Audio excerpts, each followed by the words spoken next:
Κυρία Ζαράκη. Καταρχήν θα ήθελα να ευχαριστήσω την κυρία Γιαννάκου, μια κυρία με πολύ μεγάλη εμπειρία στα ευρωπαϊκά ζητήματα. Νομίζω ότι σήμερα παράτησε βάθμα στη συμμετρία μου που βρίσκονται εδώ. Θα συγκρατήσω τρία κυρία σημεία για να σκεφτούμε και να συζητήσουμε αργότερα στο Πανεπιστήμιο. Το κόστος της μη Ευρώπης, κατάργηση δηλαδή όλου αυτού του συστήματος. Το κόστος της μη συμμετοχής της Ελλάδας στην Ευρώπη, ως δεύτερο στοιχείο.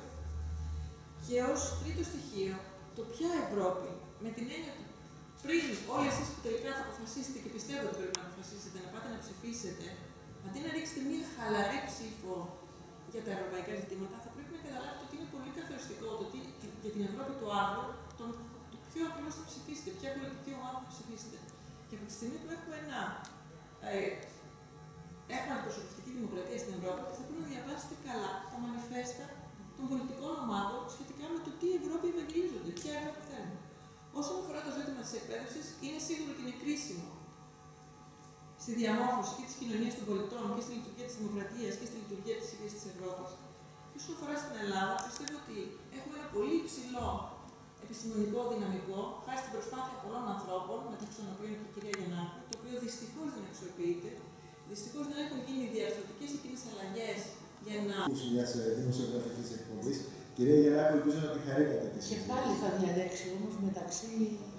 Θα είναι περιορισμένες οι επιλογές του. Τα είπαμε αυτά. Τα είπαμε, τα εγώ καταλάβαμε. θέλω να σας ευχαριστήσω κύριε Δασκαλάτο, την κυρία Ζεράκη, τον κύριο Καϊλή.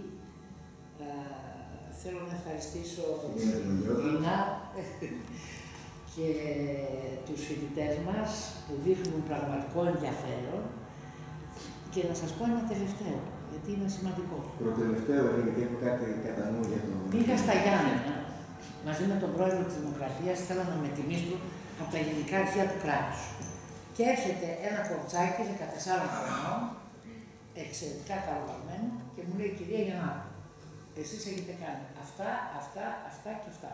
Αυτές τις εκθέσεις, αυτά λέτε, αυτά γράφετε στο site σας κτλ. Μήπως μπορείτε να μου πείτε και αυτό το θέμα πώς θα το λύσουμε, ένα X θέμα. Έμεινα άναυδη. Της είπα: γράψτε μου και θέλω να επικοινωνήσω. Μου έγραψε λοιπόν ένα εκπληκτικό γράμμα από ένα παιδί 14 χρονών, που σημαίνει ότι έχει αλωνίσει όλο το ίντερνετ, αλλά και ταυτόχρονα έχει βάλει το μυαλό του να σκεφτεί. Με προτάσεις και λύσεις που ομολογώ κάποια από αυτά και εγώ ίδια δεν τα είχα συνειδητοποιήσει και σκεφτεί.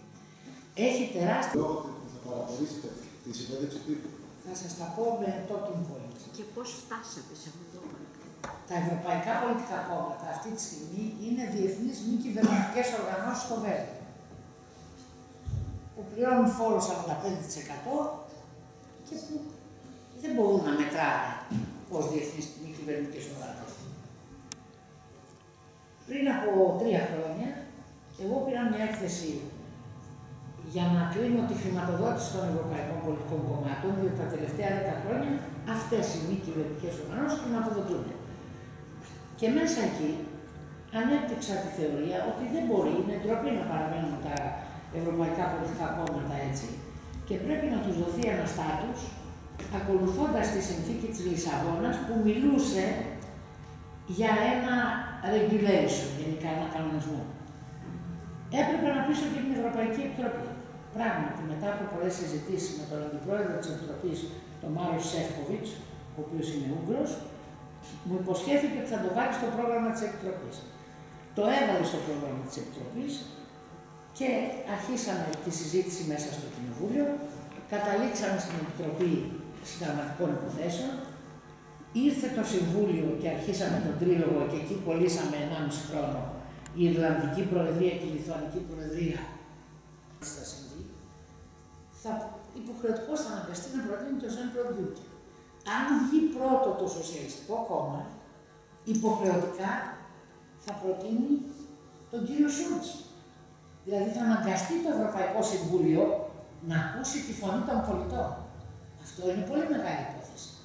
Συνδέεται λοιπόν με μια δημοκρατικότητα αυτή η έκθεση, και εγώ είμαι πολύ περήφανη που υπήρξα η αιτία να προχωρήσει.